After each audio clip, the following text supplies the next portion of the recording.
welcome Rotarians and guests. Rochester Rotary, September 29th. It was the notification, but if you go to You're at Innovation Park. My name is Ron Lick, that's where they were, so maybe that's it. Will you please stand and we'll recite the pledge. Just imagine it's up here in the left corner. Your microphone is off. Pledge allegiance to the flag of the United States of America and to the republic for which it stands, one nation, under God, indivisible, with liberty and justice for all. Thank you. You may be seated. Will you please join me in reciting the four-way test? Things they are do, give it the truth. Is very well concerned. Will benefit to all. David Early, will you give us your Thank you very much, Ron. As we get ready for prayer, we just want to keep Bill Evanger's wife in our prayers. She's been diagnosed with breast cancer. So we are praying for her healing and for her strength, and for Bill too, as he supports her and her family at this time. But let's pray. Gracious God, we thank you for this time to gather as Rotarians on this absolutely beautiful Tuesday. This time in the Innovation Hills Park to enjoy this incredible resource to our community, and a reminder of how we are in community with each other. As Rotarians, we practice service above self. We think about others first, how to help the community, how to help one another, those in need here and around the world. So Lord, be with us as we live as Rotarians. Encourage us as we care and as we commit to making a difference. In your name we pray. Amen. Amen. Thank you, Dave.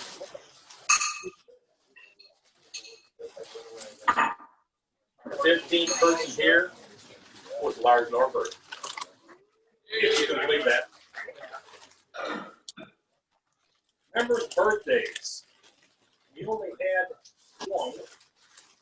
And that was Mel Gay, and he's at home, but I think we ought to still sing happy birthday to him. I'm missing him.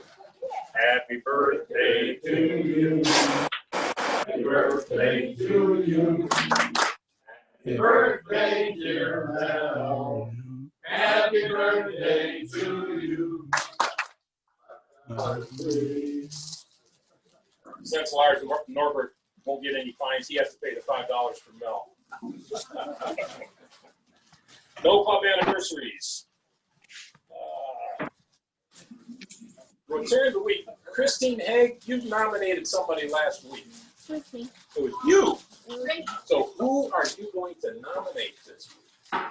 I am going to nominate John because Somerville, right next to me, because he has done everything under the sun to make sure that we could get this going on Zoom. It's during the whole entire quarantine, has kept us together and is always smiling no matter what happens. So I really appreciate that energy. He's smiling here. He's smiling here because he's got a 2-year-old at home that's driving him nuts. Okay. I'm going to turn it over to our illustrious mayor and let him start it right from here so we can enjoy a little bit of food while we hear something about this fabulous park.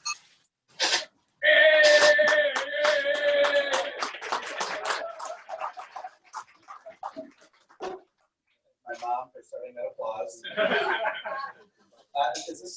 I use this one here? Yes, you can. Can I use this one? All right. Everybody hear me all right? All right. Oh, do I have to stay here? Yeah, where's your tie? Please don't make me chase you. Okay, fine. Nothing like tethering a politician down to a table. You have this much area. Okay, great. I've got 6 inches this way, 6 inches this way. All right, because I'm excited that you're here. Welcome to Innovation Hills. Thank you so much for coming here and for spending a little time today. We are thrilled to host the Rotary. I will tell you, this is probably the first big group that we've ever hosted here. And we're excited to kind of test this out because we know people are enjoying the park so far. We're excited to show you a little bit and tell you a little bit some of the behind-the-scenes information about what's happening here. Let me ask you a question. How many of you, this is your first time to Innovation Hills? Raise your hand. That's fantastic. Well, welcome. We hope that it is certainly not your last. And want to tell you briefly how this afternoon will go, and then I'll tell you a little bit about the park, and I'll try and stay in my zone on it. We are going to, obviously you're going to eat. I didn't know we'd have enough lunches, but we have two. I assume those are for the Eastmans walking in now. Not to point out anybody, but they still beat David Archibald, so that's good. So eat, enjoy. I'm going to share a little bit about the park and sort of how we got to where we are today and some of the things that are happening. You're here on a big day. There's something very exciting happening in just a few hours behind me as we launch the next phase of this park. So I'll tell you a little bit about that as well. And then the best part is we're going to take you around the park. We're going to give you a little bit of a tour. For those of you that are comfortable walking, it's not a very long walk. There are 3 stops with 3 guides who are going to meet you along the way. You are going to get a map to show exactly where you are, and we've really got this down to a T. We want to take you to the bathroom area down there and share with you what's happening with the playground and park area, then down to see our brand new kayak launch that just was put in this month, and then finally down to the back where the boardwalks end and the Clinton River begins. You're going to see some really beautiful parts of this park, and it might take about 15 minutes to walk back there and 15 minutes to walk back. It's pretty level. The boardwalks are beautiful. I hope that all of you can join us for that. We might run a little bit longer than 1 o'clock, maybe 1:15 if you're going to go to see all 3 spots. But I really hope you made the effort to get out here to Innovation Hills today. I hope you get a chance to see the entire park. And again, before you leave, you're going to get a map at your seat to kind of help you. And I'll be leading one of the tours. I'll kind of be walking slowly along the lake, and we'll take you to where we have setups for our interpreters to tell you what's happening in the park. Let me introduce you to a couple important people who helped make this possible. The first is Ken Howard. He's the director of our parks. Round of applause would be appropriate for Ken. Of course, you know, say this about myself, but I've been pretty passionate about this park and probably driving him crazy. We meet on a very regular basis. Yesterday we met to pick some of the playground pieces. I'm super excited about that. I'll tell you about that in a little bit. But Ken has been helping soldier and lead this dream on the ground. He and his team are here. You're going to meet them throughout your walk today. And I really want to thank the parks team for hosting us today, really out here at the park, as well as the facilities team who set all of this up today as well. I could never do what I do without my incredible staff. Of course, you know, really led by Maria here. Tom Talbert in the back. Pam Olson to my left. And our intern in the back. Dan and Jason are all part of the mayor's office team, and they have all worked really, really hard to make this park happen and to really make this day happen. I also want to recognize, you know this guy, but one of our city council members who's here and really have been a massive supporter of this project, and without the council's support, really blessed in our city to have a good relationship between the administration and the council. I want to thank David Walker for being a strong supporter of this park. For being so cheesy. I just really appreciate it for being so cheesy. Well, let me tell you a little bit about Innovation Hills. Enjoy your lunch, and let me tell you a story about a dream that is taking place in front of your eyes. And it really is pretty personal to me because I've been blessed to be mayor of this city for 14 years now, a long time. And, you know, there are certain things that you really enjoy about your job. And having 2 kids growing up in this community, one of the things that I've always enjoyed is the parks. I've always enjoyed the parks, taking my kids to Bloomer, to Spencer, to Borden, to experience all the things that they have. Spencer Park has a lake, we rent boats, we swim.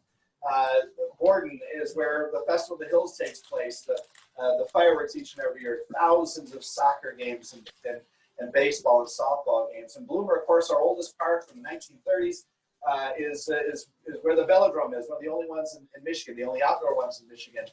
It's where we have dog shows and one of the biggest and most used cricket pitches in Southeast Michigan, and amazing trails. We have a really incredible parks network, and I don't know if you know this or not, but each year over 1 million people visit our parks. Is that crazy? 1 million people visit our parks, at least 3 of the last 4 years. So people know about these parks and they visit them and they appreciate them. But we're always surprised. I'm always surprised that how many people haven't been to a park, haven't visited some of the places that are probably not more than 2 or 3 minutes from your home. So in this particular parcel, kind of got on my radar, I began looking at this. The city has owned this since the late 1980s. And we've just only, it was just kind of a scrub brush area. It was not a lot to it. There was, I mean, it was beautiful, but there wasn't any lights here. There wasn't anything behind us. It just was a piece of property that looked like the property across the street. And one of the gentlemen that worked for the city a few years ago was the director of our planning department. He said, you know, we could do something with this park, with this parcel, but we didn't know what. And keep in mind that we had come out of the recession of 2009, 10, and 11, and we had to let some people go, and we had to right-size our organization. Many of you had to do the same thing. And so protecting public safety was number one, investing in our infrastructure was number two, but building in parks was not in the top 2 or 3, as you might imagine. We were really focused on maintaining the excellence of Rochester Hills, but we weren't really working on enhancing it. And so we were trying to be really creative with how we could continue and advance this message of what could be here. And so we reached out to Lawrence Tech University. They had a land planning class. And we said, why don't you make this your project for a semester? And we let them come out here. They tent camped over the weekends. And we said, listen, this is a blank canvas. What could this park be? And their grade that year was to present to me and the planning commission what their ideas were. So 8 cohorts presented ideas, and they were wild across the board. I said, don't worry about money. We'll figure out money. Don't worry about money. Dream to what this could be. And we got some great ideas. We took those presentations that they gave, and they had to create some charrettes, and they had to do a bunch of different things. We placed those around City Hall. And the presentations came and they went, right? No money was attached. There wasn't any, big story. But they created a sense that something could happen here. And they sparked an imagination. They sparked a desire to see that this be something different than what it was. And I remember one day, I'll never forget this day, I was walking around City Hall, and I know a lot of the people that come into the city, and this gentleman came, he's a developer, he's since passed, and he said, hey, Brian, come here. Old Russian guy, and he said, look at that, John Somerville with the assist right there, look at that, well done. Now, we'll just quietly disrespect the Rotary flag. And he said, what's this? And I said, well, Steve, this is an idea we have for a park. Was it, when's it going to be done? I said, Steve, we don't have any money for it. We haven't started it. And he looked at me, and I don't know if anybody's ever said this to you, and he looked at me and said, what if I gave you $1 million? Would that help?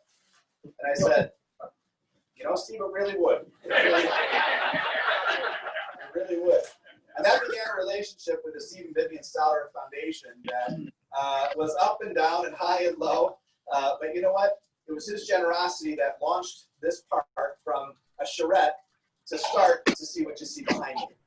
And then we began to take, and again, sparked from an idea, walking past a document saying, how do you make this happen? It's just great to me the way all these things start to weave together to have what we have today. I then took this park and I said, listen, I want to, again, trying to maximize time and dollars, I said, I want to pitch this park to the brightest minds in the country. I went through the United States Conference of Mayors, the Mayor's Institute of City Design. And I pitched this in South Carolina and Charleston, and I said, listen, this is what we're thinking, but what do you think? And some of the brightest minds in landscape architect and outdoor education and all, they gave us free consulting. And I pitched this project, and they changed almost everything we were doing. And I said, this is my dream. I said, I want this to be something unique. I want this to be a park that you can't go anywhere else and see what you're going to see here. And of course, that sounds great. That means it's pretty expensive. That means things are different. Things aren't prepackaged and out of a box. But our city's motto, and we have a pen for everybody and a pin for everybody who comes today, is innovative by nature. And the innovative part is kind of cool because, I don't know if you know this or not, but more than 1 patent a day is applied for and received by a Rochester Hills resident or business. Over the last 10 years, we've had over 400 patents a day, 400 patents a year on average, applied for by someone from the city of Rochester Hills. We have more robots made here just down the street at Fanuc Robotics and any other city in North America. We have an innovative population, a creative population. But the reason most of you like it here is because we are still a beautiful place to live. Every street, if you think about it, is undulating. There's hills. We have 2 rivers that cross the city. We have beautiful trails. People love the nature of Rochester Hills. So our tagline, innovative by nature, is important to us. And so what we wanted to exhibit in this park was the the very words, innovative by nature. We wanted to create something innovative that people would enjoy coming to see and participate in, but not destroy the nature. So let me tell you about this park. The more we got into this, the more we began talking to folks, the more we began explaining our vision, that we wanted something right here on the west side of our city. Almost all of our parks are on the east side. It's the very underparked part of our city.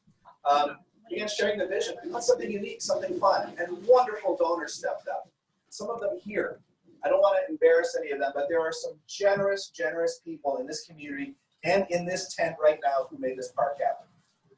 And they began to believe in the vision, and they began to understand what we wanted to do. And the council said, Mayor, if you can raise half the money, we'll give you the other half. And this thing started as a $6 million project. Now it's probably a $10 million project. Costs have risen over the last number of years. But we began to start making it happen. We began to start putting in place the pieces of this park. This park is 78 acres on the south side of the Clinton River and 40 acres on the north side for a total of 118 acres. It's about our third largest active park. Again, one of the only parks on this side of the city. And we decided that we wanted to do something here that created unique experiences, but we also know what we didn't want to do. We didn't want to create active recreation. We knew this wasn't going to be soccer fields and baseball fields. We wanted it to be more natural, to represent the beauty and to protect the beauty. So first we started with a park in what you see behind me. We dug these two lakes. The lake behind me is about 12 feet in the center. The upper lake is about 8. The upper lake flows into the lower lake and flows out the other side. We think this is a beautiful place. We know that people love it. I don't know if anybody's behind me, but I was here the other day and it was packed on the weekend, packed.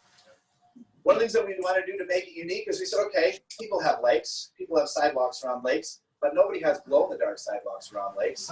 So all of these sidewalks glow in the dark. You come back here at night, they glow in the dark. It wasn't cheap to do that, but it was unique. And then when I went around to tell kids at elementary schools that we have a new park coming for them, they go, that's cool, that's cool. And they say, and you know what, all the sidewalks are going to glow in the dark. I'm like, what? Yeah. Wait, what? Mom, the sidewalks are going to glow in the dark. We're going to go to the place where the sidewalks glow in the dark. So we have to stay open a little bit later so that people can understand and appreciate and see the sidewalks that glow in the dark. Now, I want them to glow even more in the dark. I want this place to be crazy. But it's unique. We're the only place that has this many glow-in-the-dark sidewalk feet between here and Orlando, Florida, and Disney World. So it's kind of cool. We also want to make sure that we created unique experiences. And so as you get a chance to walk around the lake, we have more things coming. We wanted to, we have, of course, this fountain that was sponsored by a Chief Financial Credit Union. They've been tremendous partners. I was here on Saturday. There was a group from Troy High School that was taking pictures on the bridge, followed by another family all dressed in maroon taking their fall Christmas pictures or the fall pictures for Christmas. This park is being wonderfully utilized. Last month we had 10,000 people visit the park. And we're on track to have this be our second busiest park, and it's not even fully developed. There are 6 phases to this park. The first phase is what you saw. Kind of the first phase is sort of the infrastructure. The second phase is this this upland area where you have the glow-in-the-dark sidewalks, the pathway. By the way, the hill behind me, if you saw a few minutes ago, there were kids running up and down it. That's what that's for, is for kids to run all over the place. This, by the way, is a compass that points directly north. This waterfall that's behind me. And it's been designed by Ralph Nunez and his Design Team Plus. And we're getting all sorts of awards for it. Maria, I'll show you in just a second the next phase of this. But this is the second phase. This is the part that's been really pretty incredible. And then we started building the boardwalks. I am so excited to take you to the boardwalks because you're not going to believe that you're in the middle of Rochester Hills when you get to the boardwalks just behind me. We're pitching this to some other organizations right now. We still need a lot of money to make this happen. I've raised about $2.5 million to the park for the park. Council's given about $2.5 million for it, maybe a little bit more. So we're still actively fundraising to complete the other phases. But the next phase that happens starts in just a few hours. It's the reason there's this box and these shovels behind me, because of very generous donors, we have raised enough money to launch the next phase, which is, listen to this number, a $3.7 million playground. $3.7 million playground. Should be one of the biggest, most crazy playgrounds anywhere in Michigan. Is starting right behind me where right where that crane is moving, or whatever that thing is over there. What is that? Bulldozer. That's what those are. Construction. That's a bulldozer, everybody. But anyway, that started. We cleared the land, and Maria holds up the pictures there. You're going to walk over there in just a minute. But the playground is going to be incredible. It's going to be, if you've ever been to Animal Kingdom, you have that Disney's Tree of Life in the middle. There's going to be a giant 3-story tree that you're going to enter at the second level. Everybody enters the playground. The second level has to slide down into the playground, into the lower level where all the cool stuff is. There's going to be a river function. This is really cool. It's the exact shape and size, not size, but it's the exact replica of the Clinton River's path through the city. So this water will flow all the way through our playground, and kids will be able to work the throw, to jump in, to put leaves in, to trace the leaves, to understand how water works. And it's going to be something that doesn't exist anywhere in Southeast Michigan right now. And that right there where he is pointing is something we're really proud of today. That's the Rotary Pavilion. We're very grateful that Rotary has taken a huge leap of faith and wants to be a permanent part of this facility moving forward, which I think will probably be one of the most popular regional parks in Southeast Michigan. And so that's going to be incredible. We picked a bunch of pieces for this. We think this will be incredible. We have some kids that come and say, we love the park, Mayor, but you know what, there's no playground, so it's not really a park. And you know what? They're not wrong. And so we're going to put almost $4 million to make what we think the most incredible playground in Southeast Michigan. This is a dream that's taking place every single day. Every single day. I come under all the time. It's my happy place. I come in kind of undercover. I wear a hat. I hang out on these benches, and I watch how people enjoy it. And I bug the crap out of Ken the next day, and I say, listen, we got to change this. We need more signage there. We need to turn this around. We need to make sure this, we need more benches. We need less of this. I'm passionate about this park. I love what this is going to do to the quality of life for residents in our city, whether they're jogging, whether they're walking their dog, whether they're coming out here with their grandparents. I've watched kids learn how to ride bikes around this pathway here. This is what's great about a community. You can have great roads, and that's important, but people celebrate places where they can gather. Whether it's a great downtown, whether it's a great park. And how grateful are we for the minds that had the vision to save the downtown Rochester Municipal Park? A little bit on your face. Thank God someone can turn that into 1,000 condos. The other room. No offense to our developer friends. Set this on your We all have memories of that downtown Rochester Park. And I want to create this for the next 100 years of people having memories here, people being able to create memories of their families growing up. They're saying, no, you got to go to Innovation Hills. Let me say 2 last things. There's a couple other phases that are coming. We want to complete the boardwalks. We have down here in the back part of the park, we've got a plan and a design for a bridge. If you've ever been to the Grand Canyon, you can walk over the bluff. It's a see-through floor. We've got one that's going to shoot out over the 25 or 28-foot bluffs, and it's a complete see-through bridge, so you're just walking over the air as people canoe and kayak underneath you. Again, we want every experience here to be unique. I don't want this to be anything you can find at any other park in a day's drive from here. And I want people to be proud to be associated with this. It started with a dream. It started with someone having a vision, and it's been so many partners and friends and people that have stood up to say, listen, Mayor, we believe with you. People with the technical expertise like Ken and his team will say, this is how we get it done. And today I'm thrilled to give you one of the first tours of Innovation Hills. So I'll stop right now and see if there are any quick questions, and then we can maybe start the actual bouncing around. And then I think has everyone gotten a map yet? Okay, I'll explain the logistics in just a second. But yes? Do you have any plans for the other side of the river? Yeah, so great question. Any plans for the other side of the river? This is a little bit of a unique question because this side was purchased with city tax dollars. That side was purchased with green space dollars. So anything we do on that side, those 40 acres, is very limited. It can basically only be enhancing pedestrian access to that side. Yes, I want to put phase 6 is a bridge over to the other side and walking paths on the other 40 acres in the heart of some of the most beautiful property in the city. These rolling hills, it's beautiful, it's gorgeous, it's wooded. You can't find 40 untouched acres in the city hardly anywhere. But you'll never see anything like this on the other side because we can only do enhanced pedestrian access because of the restrictions of the monies. Good question. You could bike there, yeah, you could bike. We just can't put bathrooms, we just can't do any kind of fields, we can't do any kind of active recreation. We couldn't do a playground over there. It just has to be passive, enhanced pedestrian access to green spaces. David. So, I don't remember this, but about 8 years ago, when he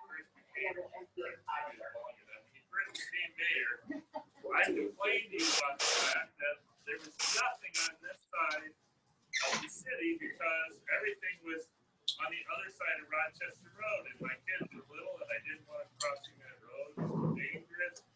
So Dave, you've been complaining every day since. And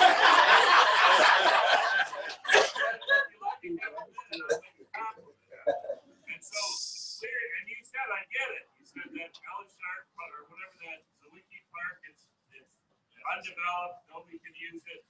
And he said, you know, you're right. And I said, in support of you, this vision here is wonderful, and it allows kids on this side of Rochester Road to actually safely be able to get to a park without having to cross 4 lanes of traffic and all that kind of thing. So I think this is a great example of innovation and working with other people. And as you said, after 2008-9, the last thing people wanted to talk about was a park. They wanted to talk about roads and infrastructure and bringing in new businesses. But you had the vision to keep this thing, the embers of this burning, and finally come to this, because this doesn't happen overnight. So my hat's off to you. Thank you. I appreciate that. Some things that you hope to leave as a legacy, right? I don't know how long I'll be mayor. I hope I get a long time. But this is something that, you know, this is something that is here forever. And to our donors, that's one thing I say. You're investing in something that will never go away. This park will always be here. And it's really talking about investing in the next generations. Yes, Mary? Yeah, if the children's playground, the park here is a playground, is there going to be any area? Yeah, great question. And by the way, one of the things as you walk past here, you'll see 5 step pools. Those are the Modetz family fountains. So a special thanks to the Modetzes for being incredibly generous. And you'll see a little bit later in the day, kids are always playing there. They're always dropping things and watching them go down the 5 pools and empty into the water here. But one of the things that is really unique about this is we want to make sure this park is, especially the playground, is accessible to all. And so Maria, largely under her leadership, has been working closely with Michigan Autism Association, with many organizations talking about the kinds of colors that we use, the way things are laid out. This giant tree that I mentioned, that's going to be the center focal point, is accessible by a wheelchair. So that students and kids of all ages and all abilities will be able to use almost everything in the park. It's really going to be exceptional. And that's something that has allowed us to achieve some of the grant funding we've received because of the fact that it's an accessible park. I don't know if I mentioned this. This is obviously the main entrance. There is an entrance to the kayak launch, which is people that will probably come canoeing in or kayaking in. And then just at the edge over here, when you walk by the butterfly garden and the sensory garden, you're only about 1,500 feet from the Clinton River Trail. So we're very, very close to the bikes and folks that drive, down sort of the Crooks Road area here, very close to connecting to the Clinton River Trail, which just is on the other side of the road here, but it's easier to access back here. So all that connectivity helped us with grant applications as well. Time for 2 more questions, then we'll start our walk if we have any more. If you don't have any more questions, we're going to pass the offering plate around, try to raise more money for this park. That's great. Yeah. I'm thrilled that you're here. I think you're going to love the next half hour. If you give me a half hour, I promise you won't be disappointed. We have, before anybody gets up and moves, we have 3 golf carts here that are going to be run by our amazing team. If you need assistance and you want to make this walk easier, please head on over to the golf carts. Be mindful of the fact that it's a bit challenging to social distance on a golf cart. They each house 5 people, and we'll try to shuttle back and forth. I'm going to walk slowly and lead one group. Ken is going to head to his station. Ken is going to be the first face you see. He's going to be just around this way where the playground is over here. On your map, if you look at your map, you see we're on the hill right here. We're going to walk over to number 7. 7 is sort of the first locations by the bathroom. So conveniently enough, if you need to use the restroom, that's where you're going to go. Then you're going to walk the trail past 9 to 10 to 13. 13 is where you're going to be introduced to the kayak launch, and someone will be there to talk about what that does. And then you're going to walk back towards number 12, not all the way to 12 though, right? I think we go to just before 12 there. Yeah, kind of where 11, if you go to 11 where the boardwalk stops at 11, you're going to have meet Lance DeVoe. He's our naturalist, and he's got some cool things to tell you about what you see. And then you can walk back up the great path, back up past number 9, back up here. And the whole thing is about 9/10 of a mile. Okay? It's going to be awesome. I hope you love it. Thank you for coming here. Make sure you grab a pen and a pin.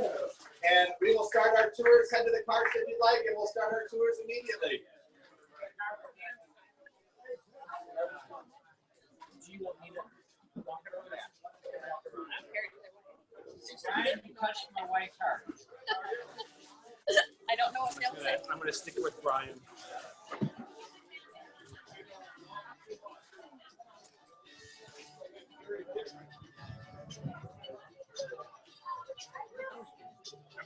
Oh, they're there.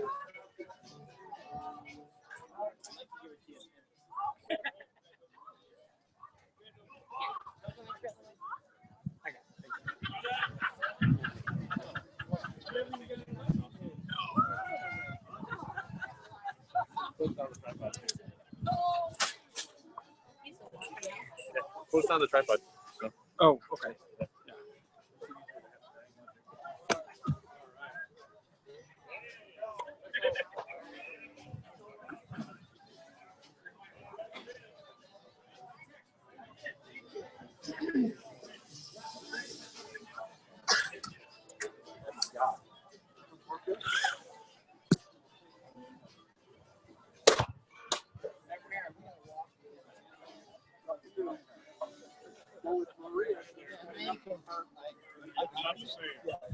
Maria. I'm going to lead a walk this way. I'm not going to walk backwards because we get to the pavement. This is recorded. Downhill, backwards.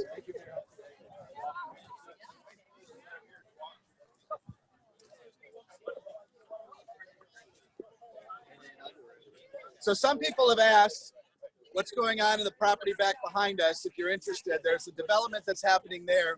And one of the unique things about the development is we ask them to be conscious of how they abut the park. So the first third of their development is grass, and then they're putting in their own playground and their own sort of recreation center that will abut ours. So most of the development, which is high-end luxury apartments, is happening on the far end of the on the far end of that property. That property, by the way, is probably one of the dirtiest spots in the city. They've spent $9 million cleaning it up before they've started to do anything vertically. So pretty significant. Because of toxic waste? Or? Yeah, because of, I don't know if it's considered toxic, but yeah, hazardous waste over there. So this is, when we get to the end here, this is the start of where the glow-in-the-dark pathways start. Now, for those of you that don't know, I used to work at Disney World, and I used to do tours, so I can walk backwards pretty well. I also know how to point for the bathrooms with 2 fingers.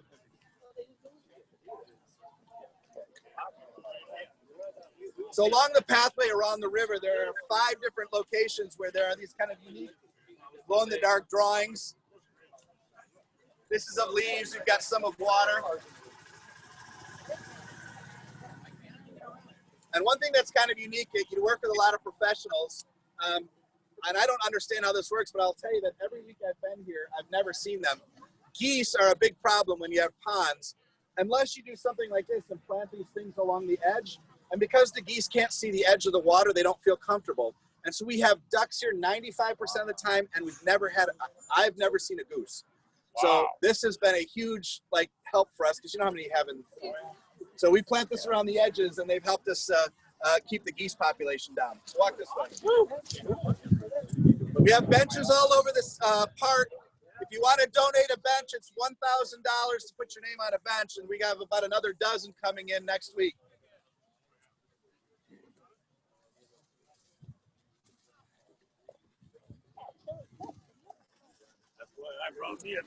It's funny because that's what I was curious what that is. You're so much taller, John. It makes so much sense for you to do that. You could just make the stick one. That's true. I need that for everyday life.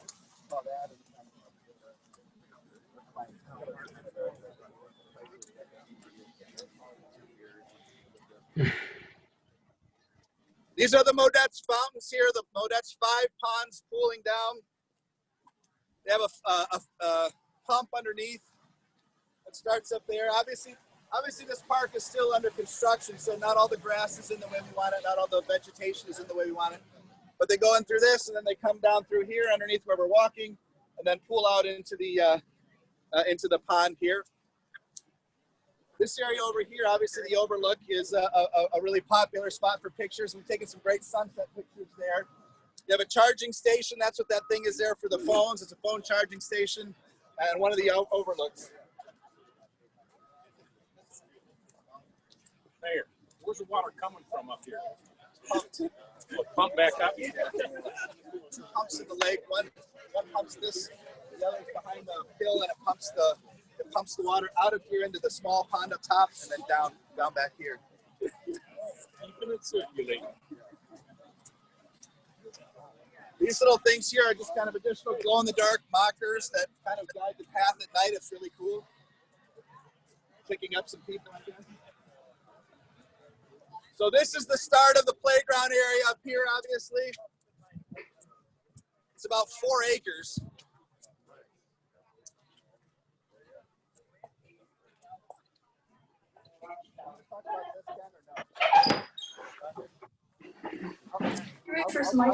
I'll get them here and bring them to you. Okay, you're welcome. So real quick, we got 2 gardens here. I'll just mention this first one. Does anybody know what this one is? The John garden again, but that's garden. It's a butterfly garden, the shape of a butterfly. And everything planted here brings butterflies and enhances, we have a great grounds team that does this. And so this is our butterfly garden. It was kind of originally planted by students from Hamlin Elementary that is now kind of maintained and cared for by our parks team. But this is our butterfly-shaped butterfly garden. And you're going to slide down just a little farther here to Ken, and he's going to take the next part of this tour. So head on down, and there's the bathrooms here are open if you need to use the bathrooms too, by the way.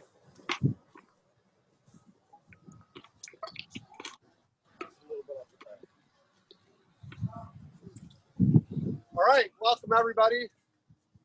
So what you see is literally the groundbreaking on our 3.5 acre sort of nature themed playground, if you will, universal access. There's going to be several unique features in this that you probably haven't seen too many other places in the state in regards to that. One is a covered, essentially merry-go-round with access for people with wheelchairs to go in and regular benches, and it actually meets quite right at the cement, so you can roll right in. It's just one of several things. And again, there's always a challenge with universal design, right? Because different people have different challenge levels, and just because you're in a wheelchair or you can't see quite as well or what have you doesn't mean you don't want to be challenged. So there are things in here that everybody can get to. It's going to have different surfacing than all our other playgrounds. It's going to have basically the easy access surfacing. It's going to have 1,000 pieces of vegetation and 167 trees planted in this area. So it's going to be quite the unique experience on that. Again, it's going to have a centerpiece of a several-story tree house, which will have a bridge coming across from up here to the center, essentially, of the tree house, which is going to be over here in several rope areas. The area that the Rotary Club has sponsored is actually roped off. That's your pavilion right over there. That grass spot is your spot, and it's probably going to be right next to one of the more active areas of the park, which is that Clinton River, flowing river that the mayor's talking about. We're literally finishing up the engineering this week on that. It's going to have interactive gates. The kids will be able to turn them on and off and watch the water flow and control it, and it's sort of teaching moments as to how the watershed works in the Clinton River. It's going to be multi-purpose, so we're really excited about that. Over 20 pieces of equipment, including zip lines and rope bridges and that we-go-round that we talked about, and a ton of other areas. Are you guys excited about this? Yeah! Did you bring the hat? No? No, and a ton of community partners in this, right? And they keep coming. So it's just incredible. Of all the areas, this one is the one where people's hearts are, and we really appreciate everyone's efforts on this. So this probably has more partners than any other area, and we're still looking for more help on that. Are there any questions on any of this? Because there are a couple other stations. When is it scheduled to be completed? It is scheduled, so the infrastructure will be done basically this fall. Some of the plantings will occur this fall. The target is the end of May next year. So it is May 31st is the target. Who knows? There are some challenges going on right now and possibly all spring. But right now, that's the target. That big centerpiece takes 6 months to build. When do I want it done, Ken? Pardon? When do I want it done? He wanted it done today. That big piece of equipment, that center tree, is $600,000 for one piece of equipment. Yes. So yes, two. So other questions? I'm just kind of concerned about that thing you talked about you have to go up to the second floor and slide down. I mean, that's going to be a problem for some of us. There are so, other ways to get into them. Okay, There are some okay. other entrances. But for kids, for kids, it's like the playground's down there. You got to get down there. You got to slide into it. And so we think that'll be fun. Let me tell you one other thing while Ken's here. Let me jump up here, Ken, next to you. Up there, Brian. Now we can see. Thanks. Appreciate the short jokes. Anyway, this one over here is a sensory garden. It's pretty cool. What you might find most interesting in sensory garden is that you can imagine how many deer are on this property. There are tons of them. We'll probably run into some on our walk today. But this is a deer-proof fence. And take a look at it. It's done at you can go look at it maybe on the way back. It's done at a 45-degree angle with each level a different color. So the deer don't understand the depth and the deer don't understand the color and the height. So if you've ever struggled with, and it's not too obtrusive either. It's not a 8-foot wooden planked fence. So if you've ever looked at trying to keep deer out of your property, this has done a magnificent, everything they love is in there. There are tons of them here and they don't get in thanks to that deer-proof fence. So anyway. Two more wonky things and then probably time to move on. Amir loves it when I talk about bathrooms. So this bathroom right behind us is not connected water, is not connected to electricity. It is solar driven and rain driven. So it doesn't have sinks in it. The rain percolates in and uses what you normally use for bathroom type of things. And so it has some tanks in it. So we're trying to be very conscious environmentally. In the parking lot you came in, some of them didn't have curbs. Well, that's because we want the water to flow in and that middle thing that looks like weeds, it's actually native plantings. It trickles down there and actually goes into the pond. You notice all these little details that we're also trying to do in here, as well as the big. So we're really trying to be conscious of everything. So we're going to keep walking down this trail, but when we come back up, you're welcome to stop and check out the sensory garden too. So you can see the construction area is kind of boxed off here, but head down the trail, we'll go to our next spot.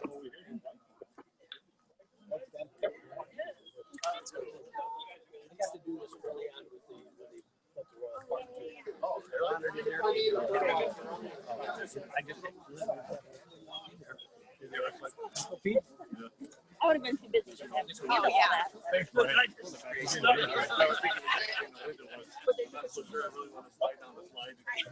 Your butt on the bike. So I said, let's do the park. We all need to slide down the slide once in a while. Yeah, absolutely. I think I tickled your butt, but I said, let's do the park.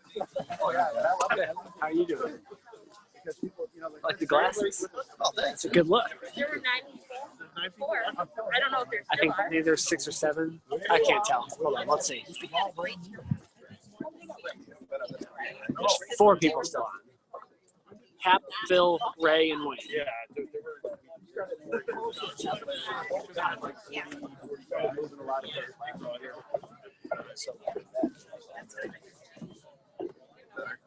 Must be the powder from the donuts. I gotta give a few more speeches.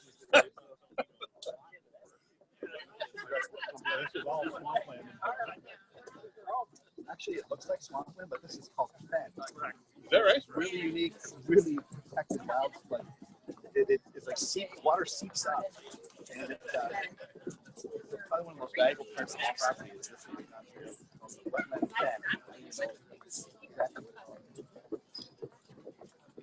What if we didn't have all this rain yesterday?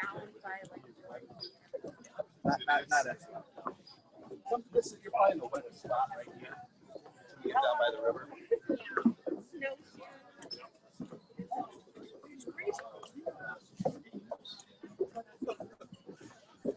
Chief, you did a nice job.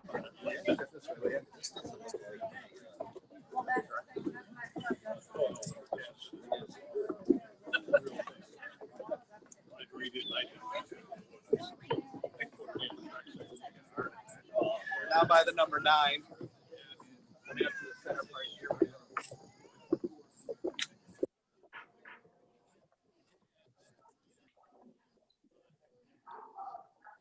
Puppy wants to come with us. Yeah.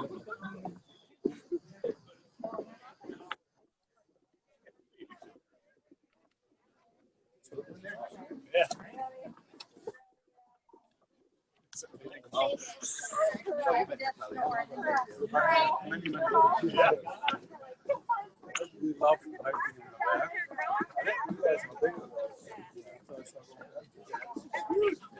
hiking in the back. My 1-year-old talks more than all of them.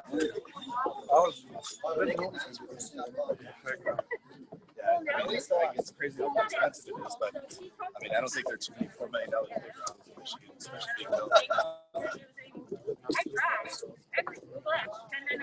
Have you ever played the Myth Golf Course? Have you ever been up there? I haven't. No. It's the whole back nine is like this. It's all boardwalk, but they're in terrible condition. So you're driving around on this golf cart on these rickety boardwalks, like an old roller coaster. Like that. It is intimidating. You're like, this isn't gonna hold. This is gonna break. These are nice. I'm thinking whoever designed these needs to go up to the Myth Golf Course. Probably one of the best kept secrets that's leaves start to turn. Especially when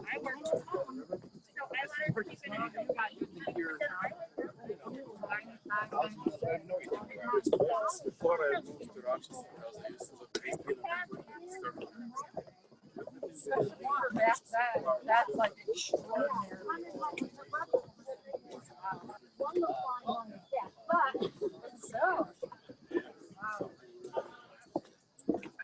So you're in for the long haul.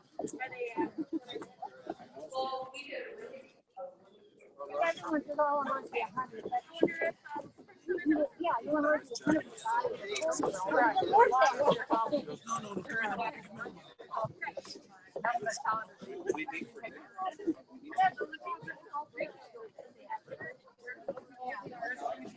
That's good to know. I appreciate that. You ride in the cart? Oh yeah, driving the car.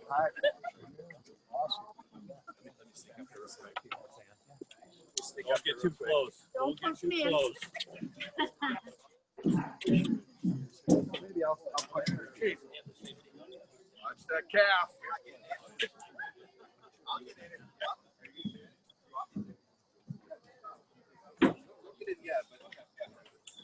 All right, so slide down a little bit, slide down a little bit. We'll talk through this part real quick.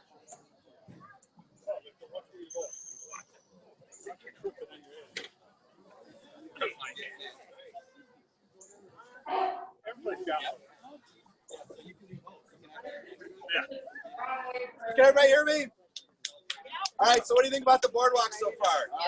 Boardwalks are one of my favorite parts, especially as the leaves start to turn. It's going to be absolutely gorgeous. I invite you, please come back with your loved ones, your kids, your grandkids, your friends, because we want people to know this park and love it as much as we do.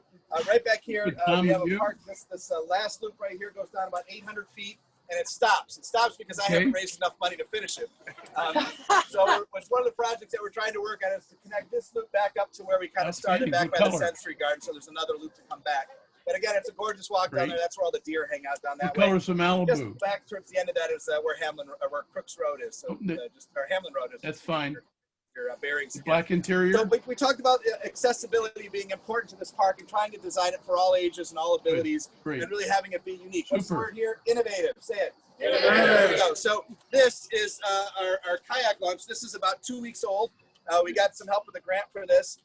This, as you can see, that you're sitting on. I've been here once after it rained, and it was exactly level. The fabric. Flooded out. But obviously, this rises and falls with the level of the river. Correct. But I'm going to turn you over to Grant, who's going to tell you how this thing operates, and invite you to come back and see how this actually works today. He's going to show us exactly how this works. Grant, take it away, buddy. So, Okay, just a minute. Talk really loud, though. All right, What a do I really need cool these feature that for? we have is that, like you said, it is ADA accessible. It Okay. has features that slide out for people to get in and out of their kayak or canoe. You can enter from here, and it slides just like so.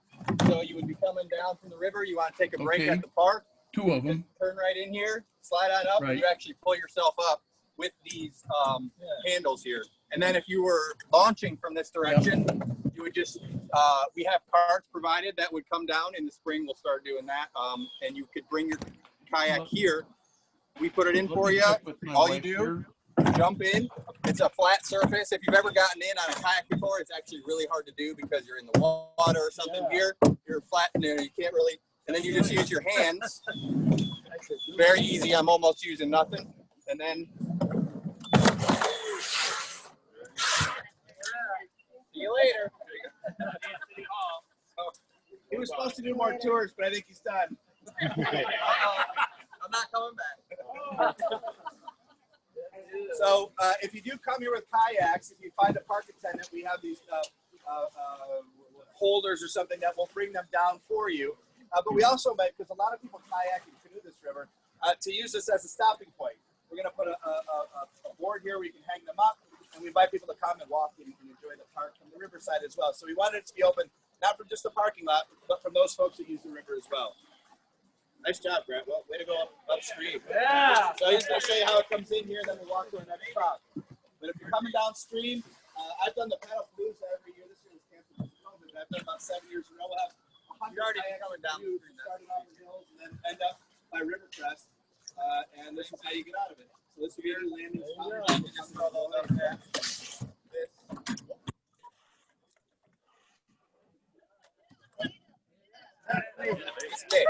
Yeah. There you go. Any questions about this? So you will have carts to bring your We have carts. Yeah, we have carts. Some spots where you can come a little slower and wait for the other person to get out. Oh, yeah, you could. We will march back. Thank you. Let's give Brad a round of applause. So, yeah, you could use it. We actually have a cart right there. We'll go up here and make a right-hand turn. Right-hand turn. That goes all the way to Gate Center. First time here? Yeah, I mean, this is the first place that will plow after snow. But we have a team and the right equipment, and these are all the right width for us to be able to Keep the sidewalk. If you come 6 hours after snow, you can be cross country. If you come the next day or the day after. That's one of the things I ran about the downtown house.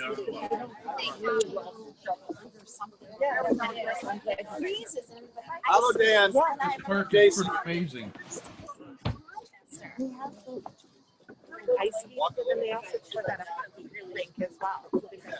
Somerville, how priest thing? You're great. How are you? Good. Innovation Park, they're on a tour there right now.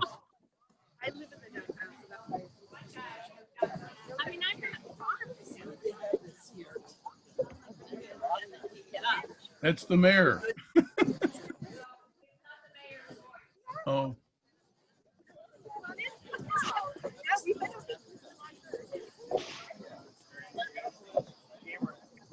on camera. Wait.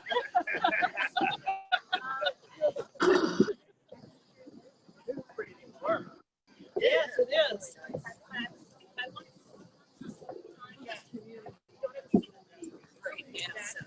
Yeah.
Hello.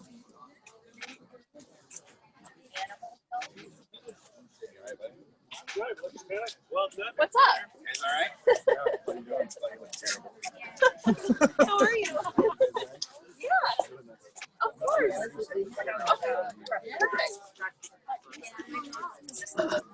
This ends up being most of the Well, slide on up. We'll tell you what we're here to talk about. And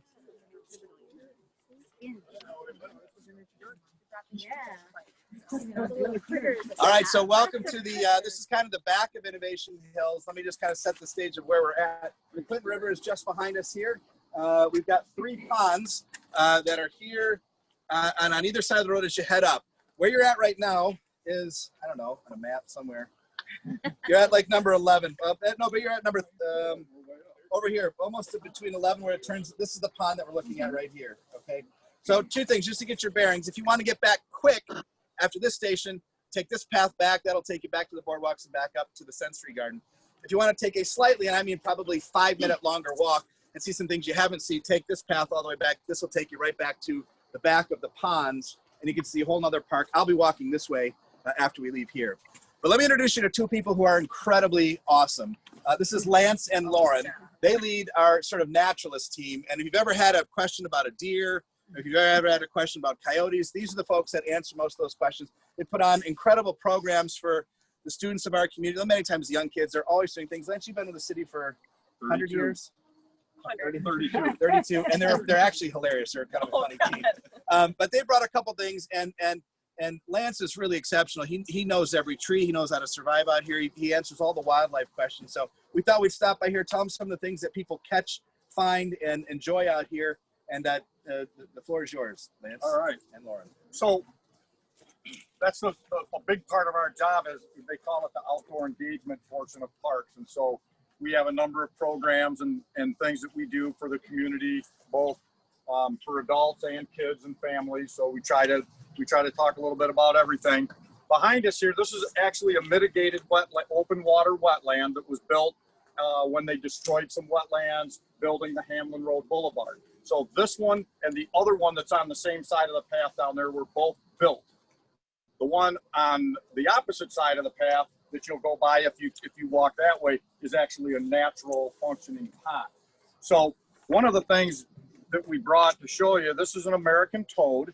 We have 2 species of toads in Michigan, the Fowler's toad and the American toad. They breed crazily in this open water wetland behind us. So even though a lot of times when wetlands are built, they're more swampy or meadowy or some type of diverse plant community, a lot of times companies don't like to build open water wetlands, but they're actually excellent sources for amphibians to breed in. And there's literally thousands of toads here in the spring. And their tadpole is the little black one. And they actually turn into an actual toadlet in 12 weeks, 10 to 12 weeks. Whereas there's green frog tadpoles in here too, but they'll sometimes take 2 to 3 years to actually become a frog. So the toads in the springtime, you can see the little black tadpoles swimming around, but if you come back in 10 or 12 weeks, there'll be little toads everywhere, which brings on the snakes. And so then you've got water snakes. And we actually had a resident stop here before everyone got here, and she had pictures of snakes on her phone, and she's like, "Can you identify these for us?" And I'm like, yeah. So be careful if toads peeing on you. Oh, that's all right. I don't worry about that too much. So all these things are local wildlife that you can find here. This is a beaver pelt, which if you've never felt one, it's amazingly rich and thick fur. But we have beavers that come up and down the Clinton River. This is a muskrat, of course, so you can see their trails. Those trails that you can see going through the algae over there, those are from muskrats swimming. This is a mink all over. A lot of people don't know that you can see them on the Clinton River. They oftentimes will have a white splotch on their throat or on their chest, which this one does. Not unusual. This guy, does anyone know what animal this might be? It's an otter. We have them, you rarely see them, but super rich fur too. But they are around occasionally. Red fox. Anyone know this animal? Coyote. Who said gray fox? Yeah, this is a gray fox. We have them all around here. They're the only canine that can climb trees. So even though they live in a similar environment that a red fox does, they're more of a little bit more of a woodland creature, and they're almost strictly nocturnal. Whereas like like a coyote like this is what we call chiefly nocturnal. You can see them during the day, and it doesn't mean they have rabies or anything. You very seldom ever see a gray fox during the day. I've never seen one in my life. This one was actually, well, not this one, the one that we have stuffed at Bloomer was actually killed on Avon Road right by John R. So they are in our community, just don't see them very often. So this is a snapping turtle. We have them all over out here. Am I running out of time? Was. Okay. So this one crawled inside a salt pile at the DPS yard. And to you know, they have to hibernate to overwinter. And so normally they go down to the bottom of a pond like this and bury in the mud, and they spend the winter there. This one decided the salt pile was a good spot to do it. And in the springtime, they uncovered him, and he's a perfectly preserved specimen. This is what I would call a teenage snapping turtle. It's our largest turtle. They get to be, you know, 70 pounds. They get huge. In fact, we're cleaning the shell from one that we found dead along the Clinton River. It's this big, and we're going to have the whole shell and the skeleton. It's going to be really cool. So snapping turtles are kind of interesting, and we see them out here all the time. We've seen soft-shell turtles too, which is a pretty unique turtle that people don't get to see too often. You can find them in the Clinton River. This is our most common turtle. It's actually our state reptile. This is the painted turtle, and we actually collected him here, and we'll let him go in the springtime, but we keep a handful of things for events like this, and for when we do different walks with kids. We have a handful of live animals. This is our state reptile, the painted turtle. There's 3 subspecies of these, but they're all painted turtles. One of the things, Lance, that people have been coming here for, I ran into some people here this weekend, is bird watching. Oh yeah, Real absolutely. quickly, run down a couple of the unique things that we have here at Innovation Hills. We see Cooper's hawks a lot because they like the big woods with more trees like is down here. And along with the Cooper's hawk, you see sharp shins. We've seen eagles here. We've seen eagles. We see great blue herons quite a bit. Little green herons. Little green herons, which they're stalking birds. They're about this big. Not as common. Not as common, but you'll see them creeping around the edges, and they look similar to a blue heron, except their neck is shorter, and they're only about this big. But we see bluebirds and. Yeah, what do toads taste like? Chicken. You can lick it if you want. I'm an outdoor guy, you know that. Like sushi. But I've never heard of anybody eating a toad in survival or anything. Well, part of the problem with the toad is there's hardly any meat on it at all. Just a lot of guts. And I can't believe we're having this conversation. We actually have eaten a lot of weird stuff. We have a wild edible class that we teach, and everyone always wants you to eat a worm or a grub or something. And so Lance eats lots of things. But these perineal glands behind the eye on a toad actually are toxic. And so if the toad gets, like if I were a dog or something that tried to think that this was something to eat. Put it in your mouth and it'll do it. Yeah, I'm not going to. No, so there's actually parts on a toad that you wouldn't want to taste, even in a survival situation. And that's their defense mechanism, because unlike frogs that spend most of their time in an aquatic environment, once they turn into a toadlet, they leave the water and spend the rest of their life up on land except to breed. This is actually, she's figuring out a little more squirty. Yeah. So that's another defense mechanism for them. We were going to try to raise some money for Innovation Hills. So instead, we're going to raise some money to get Marty some groceries. Stories about eating food. I'm very protected by toad. Let me just interrupt for 1 second. It's about 1:15. I want to make sure those of you that have to get back. You're welcome to stay here and talk with Lance and Lauren. Let me tell you where you're at. There's a really pretty quick walk if you have some time and want to walk this way around the lake. There's 2 benches. It's right between the lake and the river. If you want to do that, it ends up right up here. I'm going to go this way and lead us this way. I've got one more stop I'd like to show you if you have time. It's the bluff that overlooks the river. Oh, yeah, absolutely. And then if you need to get back and you want to get back to your car in about 8 minutes, you take this path right here. Takes you back to that center place where we made a left-hand turn, and you'll see the bathroom straight ahead. So you're welcome to stay here and hang out with Lance and Lauren. They're awesome. Thank you guys for doing Thank this. you. And then I'm gonna head this way. You now know where you need to go if you want to go any one of those places. All right.